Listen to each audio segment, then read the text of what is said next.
अंग्रेज तारीख दान है, अंग्रेज है, उसका कोई ताल्लुक मेरे दीन से नहीं, लेकिन तारीख लिखने में उसने ये बात लिखी कि मैंने ऐसा जर्नेल देखा ही नहीं जैसा सलाहुद्दीन था, इसलिए कि उसके जज्बे जैसा मैंने एक भी जर्नल देखा नहीं।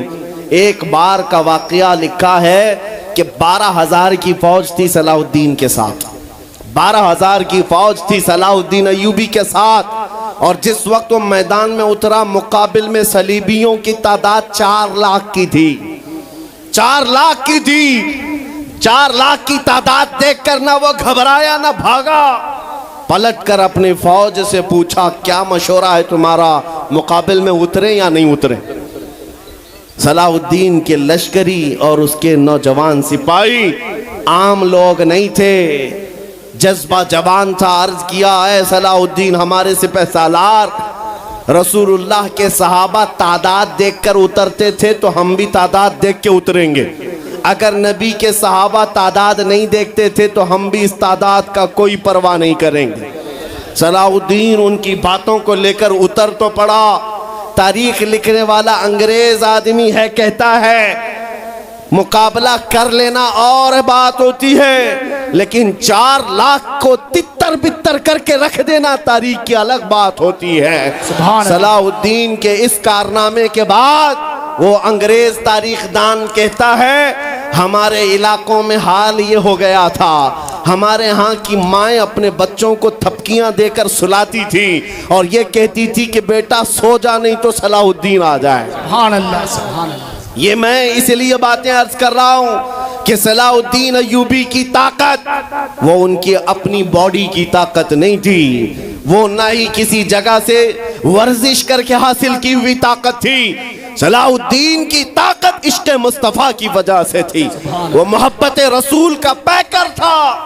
हमने तारीख में उन जवानों को देखा है जिन्होंने तारीख उलट करके रख दिया है, जिन्होंने जमीन में एक अलग परचम लहरा कर रख दिया है। आपको पता है इसी हिंदुस्तान की सरजमीन पर सबसे पहला 10,000 का लश्कर लेकर आने वाला एक जवान, अरब से सबसे पहले आने वाला मोहम्मद बिन कासिम सिर्फ 19 साल की उम्र में आया था। 19 साल की उम्र में आया था। किस लिए आया था? माल लूटने नहीं आया था, यहाँ जगह कब्जा करने नहीं आया था। जैसे आज तारीख तोड़ मरोड़ करके बताई जा रही है, जितने बादशाह आए सब आक्रमण किए, सारे लोग यहाँ लूटपाट करने आए थे, ये तारीख तोड़ मरोड़ कर बयान की जाती है। मेरे अजीजों इस पर फिर कभी गुफ्तगू करेंगे, लेकिन मोहम्मद बिन कासिम क्यों आया था? इलाहाबाद के एक पंडित है, उन्होंने खुद लिखा है, मैं अपनी बात नहीं पंडित जी की बात कह रहा हूँ। उस वक्त हालात ऐसे हो गए थे कि चंद औरतें, मुसलमान औरतें जो श्रीलंका की सरजमीन से हज के लिए जा रही थी, उस वक्त राजा दाबिर सिंह उसके कुछ गुंडों ने इन औरतों को पकड़ लिया, उनकी इज्जत लूटी, उनका माल लूटा, उनको कैदी बनाया। उन औरतों ने उस वक्त पुकार कर कहा था कि कोई है जो हमारी इज्जत बचाएगा। कोई तिजारत करने वाला बाहर से आया हुआ ताजिर बात सुन करके अरब गया। अरब में जाकर गवर्नर जो था उसके सामने वाकया बयान कर रहा था। 19 साल का जवान मोहम्मद बिन कासिम वहाँ से गुजर रहा था। उसने इतना वाकया सुना कि हिंद की सरजमीन पर कुछ हमारी बहनों की इज्जत लूटी जा रही है। वहीं खड़े होकर उसने कहा लब्बैक या उख्ती, ऐ मेरी बहन मैं तेरी इज्जत की हिफाजत के लिए आ रहा हूँ। वहाँ से पुकारा अपने चचा जो गवर्नर था उस वक्त, उससे 10,000 का लश्कर लेकर के सबसे पहले यहाँ आने वाला मोहम्मद बिन कासिम किस लिए आया था? माल लूटने के लिए नहीं, औरतों की इज्जत बचाने के लिए आया था। हिंदुस्तान की सरजमीन पर कदम रखा और उसके बाद सामने मुकाबिल में फौरन जंग के लिए नहीं आया। कहा कि जिन औरतों को कैदी बनाया वो छोड़ दो, जो हज के लिए जा रही थी उन्हें आजाद कर दो, और दूसरी बात जिन्होंने गुंडागर्दी की है उन्हें पकड़ो और जेल में डालो। राजा को घमंड था, उसने इनकार किया तो मोहम्मद बिन कासिम ने कहा चलो आओ मोहम्मद अरबी के शेरों से मुकाबला हो जाए। 3 दिन का मुकाबला हुआ था, न राजा बचा न बाजा बचा, सारे हजारे इधर से उधर हो गए और मोहम्मद बिन कासिम का परचम लहराया। मेरे अजीजों, औरतों की इज्जत का मुहाफिज 19 साल का जवान था। जिसने आते ही औरतों की इज्जत भी बचाई और मेरे दीन का परचम भी लहराया। मैं आज पूछता हूँ हमारी उम्रें कितनी हो गई? कई जवान 25 साल 30 साल क्रॉस कर चुके। आज बहुत सारी औरतों की इज्जतें जब लूटी जाती हैं, तुम तो मोबाइल में देख देख करके शेयर कर देते हो, वीडियो इधर से उधर फैला देते हो और उसके बाद समझते हो हम बहुत बड़ा काम कर रहे हैं। हर कोई यही कहता है सबको शेयर करो, सबको शेयर करो। काय के लिए शेयर करो? मेरे अजीजों, ये कौन सी जंग लड़ रहे हो? व्हाट्सएप मोबाइल की जंग लड़ रहे हो? तुम्हारे अंदर अगर गैरत बाकी है तो मेरे अजीजों, किसी की इज्जत लुटते हुए देखकर तुम तमाशा नहीं कर सकते। ईमान बेदार करो, ईमान बेदार करो।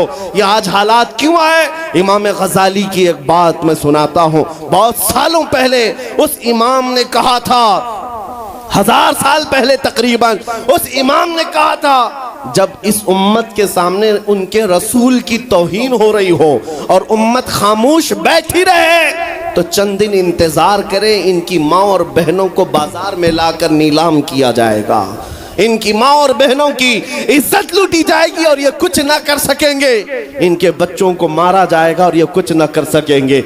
मैं आज महसूस कर रहा हूँ हुजूर की गुस्ताखी पर और तौहीन पर खामोश रहने का नतीजा ये है कि अब हमारे घर भी सलामत नहीं रहेंगे। लोग आज चीख रहे हैं, मस्जिदें वीरान हो गई, मस्जिदें टूट रही हैं, खानकाहें टूट रही हैं, न जाने कितने मज़ारात बिल्डोजर से ख़त्म किए जा रहे हैं। ये तमाम बातें अपनी जगह पर। मैं आपसे पूछता हूँ, जाने ईमान रसूलुल्लाह तरह चल तो नहीं सका, लेकिन खुद कैसे चलता था ये भी भूल गया और मैं उसको थोड़ा बदल करके अपनी कौम के लिए कहता हूँ, शेर चला कुत्ते की चाल और अपनी चाल भूल गया। अल्लाह ने तुम्हें मोहम्मद अरबी का शेर बनाकर पैदा किया। हकीकी बात है ये मेरे अजीजों, हकीकी बात है।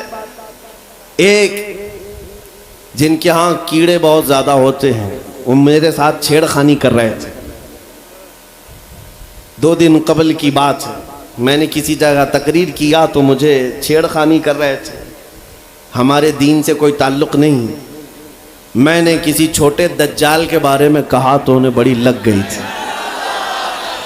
आज की तकरीर फिर वो सुन रहा होगा। साहब मैं कहता हूँ, मुझे उन्होंने मैसेज में कहा है, गोश्त खोर मौलाना, गोश्त खोर मौलाना, गोश्त खाते हैं और स्टेजों पर चिल्लाते हैं। मैंने जवाब में कहा, अल्लाह का बड़ा शुक्र है गोबर खोर तो नहीं है। अल्लाह का बड़ा शुक्र है हम गोबर को कोहे नूर कहने वाले तो नहीं है। अल्लाह ने दूध पीने वाली कौम में पैदा किया है, पेशाब पीने वाली में नहीं। नारे तकबीर, नारे रिसालत, नारे हैदरी। मेरे अजीजों, ये कोई बात लतीफे की नहीं है और ना ही छेड़खानी की बात है।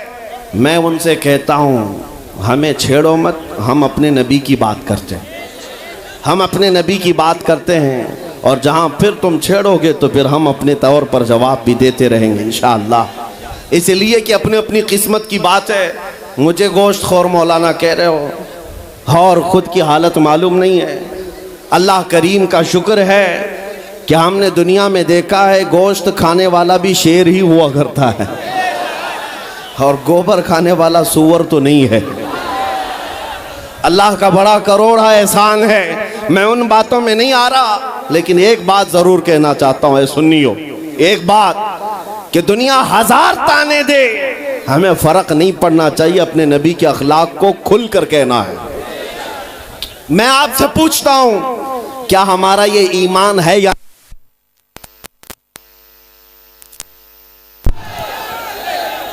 हेलो हेलो, हमारा ये ईमान है या नहीं कि मेरा खुदा सच्चा है, बेशक हमारा नबी सच्चा है, हमारा दीन सच्चा है, कुरान सच्चा है। जब तुम्हारा यकीन है कि मेरा खुदा सच्चा, मेरा दीन सच्चा, मेरा कुरान सच्चा, मेरा नबी सच्चा, तो फिर मेरे अजीजों सर झुका कर नहीं, सर उठाकर जियो। बेशक सुभान अल्लाह। और तुम्हें हुजूर अकरम सल्लल्लाहु ताला अलैहि वसल्लम के अखलाक पर कभी शर्म नहीं आनी चाहिए।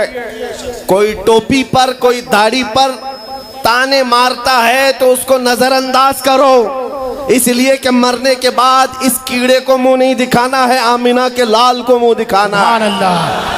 ताना देता है तो देकर मर जाएगा। हमें फर्क नहीं पड़ता, हमारे लिबास से जलते हो तो और जलो, मरो, इसलिए कि जिसकी किस्मत में यहाँ भी जलना वहाँ भी जलना। और अल्हम्दुलिल्लाह सुन्नियों की किस्मत में यहाँ भी खुशियाँ हैं, वहाँ भी खुशियाँ। हम यहाँ पर हुजूर पाक का जिक्र कर रहे हैं और खुशहाल हैं, अल्हम्दुलिल्लाह खुशहाल हैं, इसलिए कि मुझे पता है हमारी हैसियत क्या है।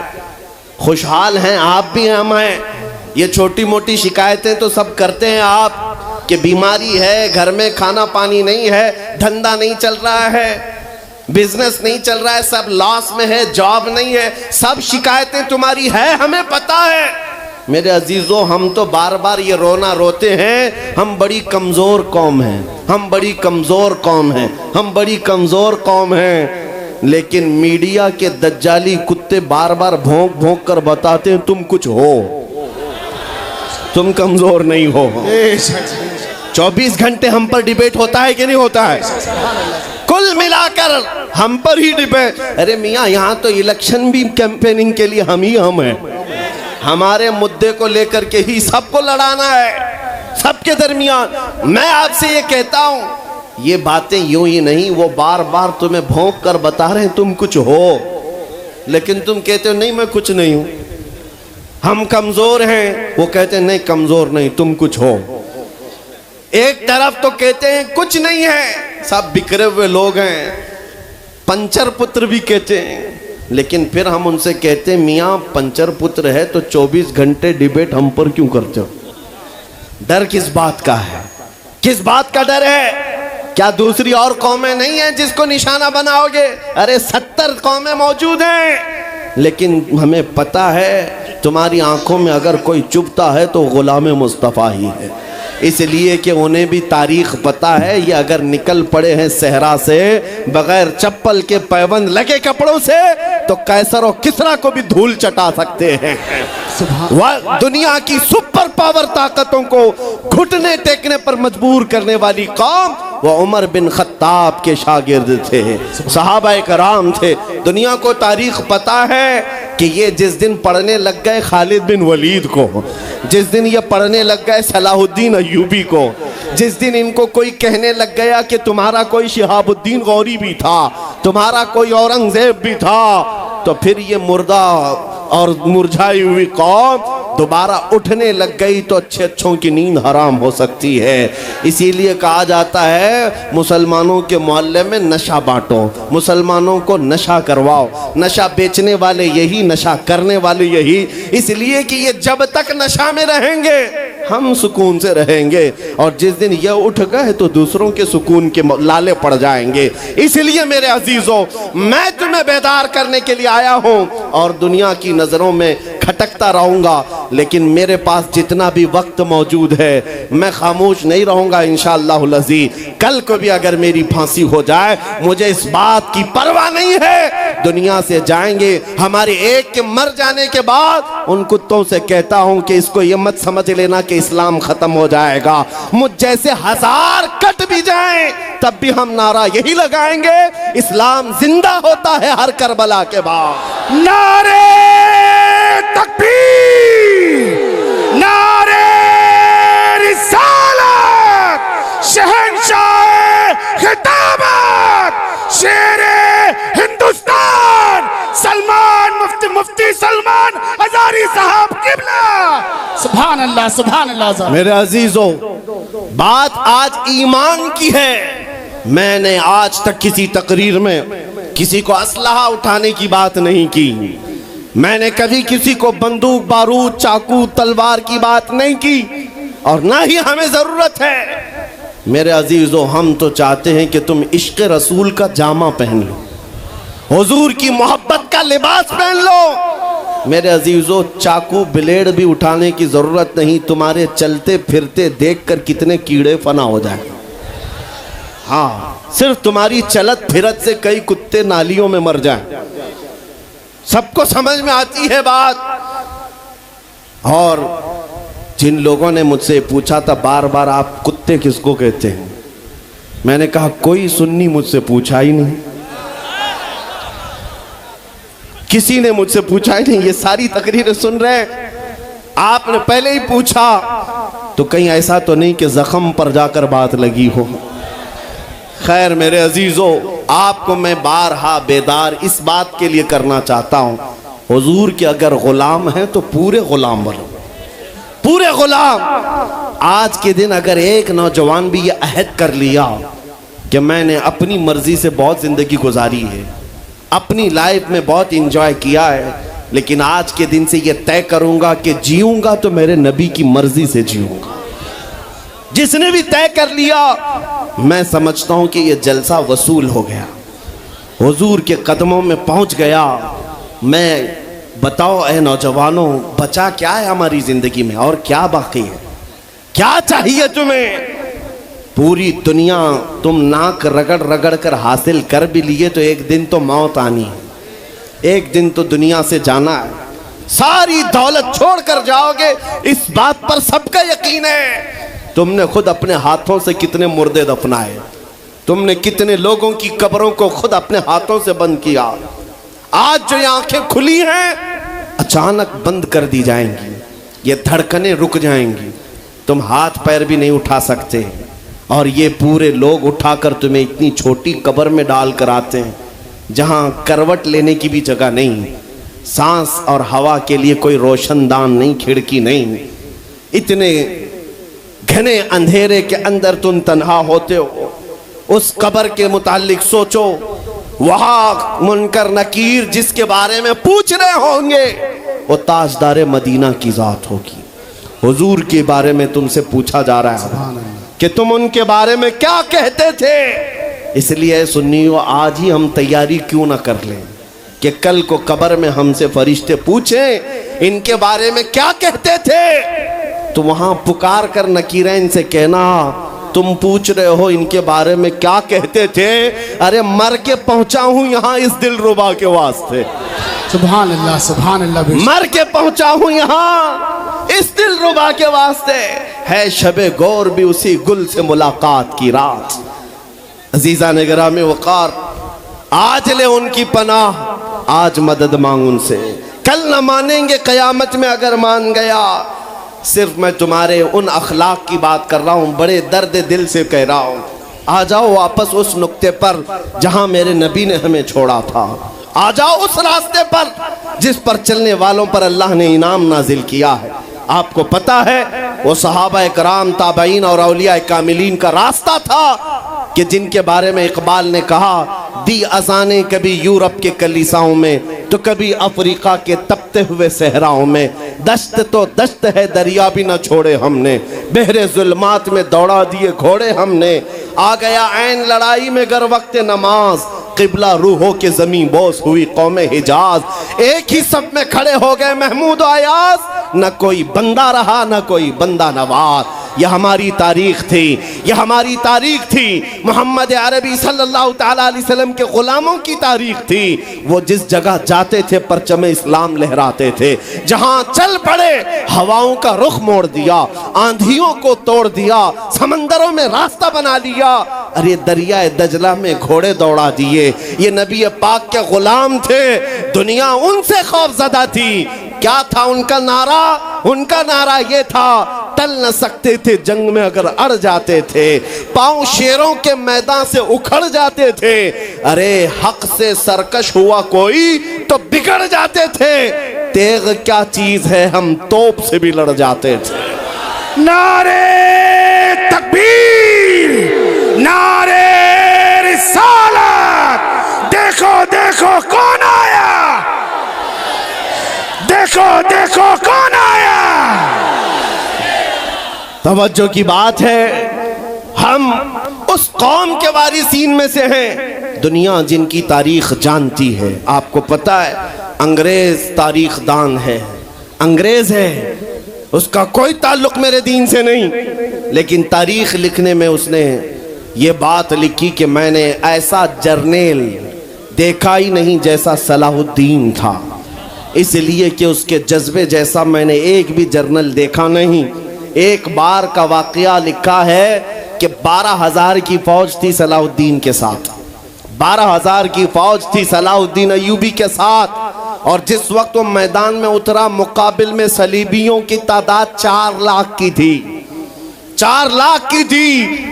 4 लाख की तादाद देखकर ना वो घबराया ना भागा, पलटकर अपनी फौज से पूछा क्या मशवरा है तुम्हारा, मुकाबिल में उतरे या नहीं उतरे। सलाहुद्दीन के लश्करी और उसके नौजवान सिपाही आम लोग नहीं थे, जज्बा जवान था। अर्ज किया है सलाहुद्दीन हमारे सिपह सालार, रसूलुल्लाह के सहाबा तादाद देखकर उतरते थे तो हम भी तादाद देख के उतरेंगे।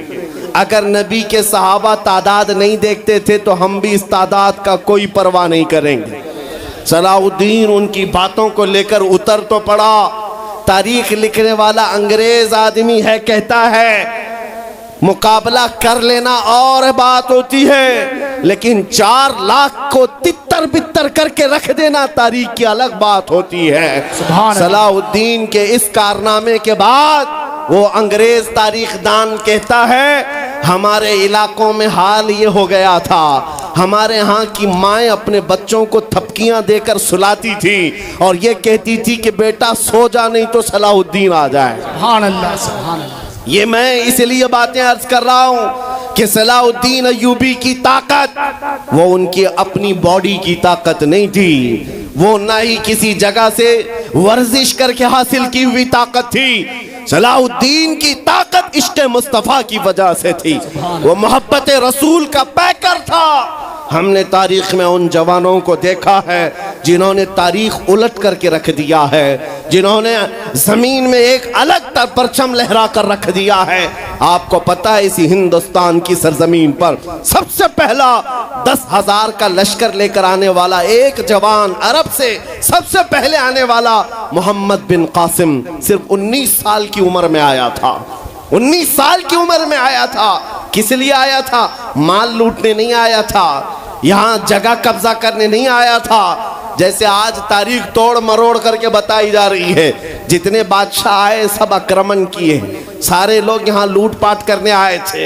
ये तारीख तोड़ मरोड़ कर बयान की जाती है। मेरे अजीजों, इस पर फिर कभी गुफ्तगू करेंगे। लेकिन मोहम्मद बिन कासिम क्यों आया था? इलाहाबाद के एक पंडित है, उन्होंने खुद लिखा है, मैं अपनी बात नहीं पंडित जी की बात कह रहा हूँ। उस वक्त हालात ऐसे हो गए थे कि चंद औरतें, मुसलमान औरतें जो श्रीलंका की सरजमीन से हज के लिए जा रही थी, उस वक्त राजा दाबिर सिंह उसके कुछ गुंडों ने इन औरतों को पकड़ लिया, उनकी इज्जत लूटी, उनका माल लूटा, उनको कैदी बनाया। उन औरतों ने उस वक्त पुकार कर कहा था कि कोई है जो हमारी इज्जत बचाएगा। कोई तिजारत करने वाला बाहर से आया हुआ ताजिर बात सुन करके अरब गया। अरब में जाकर गवर्नर जो था उसके सामने वाकया बयान कर रहा था। 19 साल का जवान मोहम्मद बिन कासिम वहाँ से गुजर रहा था। उसने इतना वाकया सुना कि हिंद की सरजमीन पर कुछ हमारी बहनों की इज्जत लूटी जा रही है। वहीं खड़े होकर उसने कहा लब्बैक या उख्ती, ऐ मेरी बहन, मैं तेरी इज्जत की हिफाजत के लिए आ रहा हूँ।